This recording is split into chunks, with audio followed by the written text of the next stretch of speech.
Hey, salut! Ici Christian des Artisans d'Azur et bienvenue à Fais-le toi-même, le kit de cuir de base de l'aventurier. Aujourd'hui, la teinture du cuir. Pour cette vidéo, nous utiliserons la teinture EcoFlow, le vernis QuickShine et notre vernis liquide maison. Comme pour 90% des produits liquides, toujours bien brassé avant l'usage, sauf si précisé dans les instructions.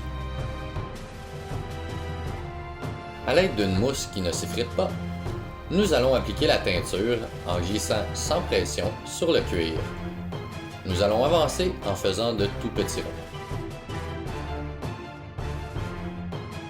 Trop de pression pourrait laisser des dépôts de teinture importants et de trop gros mouvements pourraient laisser des traits.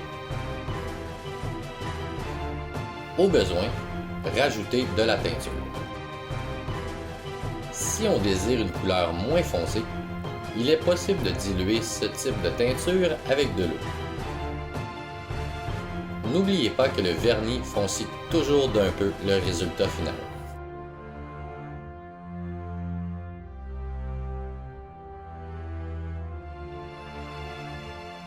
Une fois que notre morceau de cuir est redevenu sec au toucher, il peut être verni.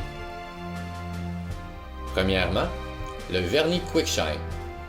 Simple et facile à utiliser. Donne un fini très reluisant. Deuxièmement, le vernis liquide.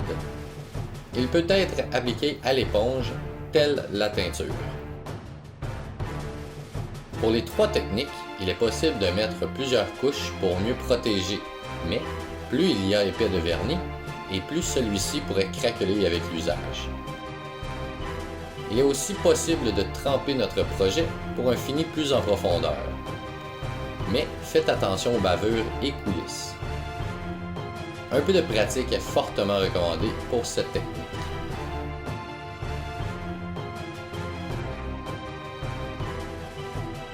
Victoire! Voici les résultats une fois bien sec. À gauche, le vernis en aérosol QuickShine. Au milieu, une seule couche de vernis liquide. Définitivement plus mat. Et à droite, la version trempée. Moins de souplesse, mais un maximum de protection. Hey, bonne journée!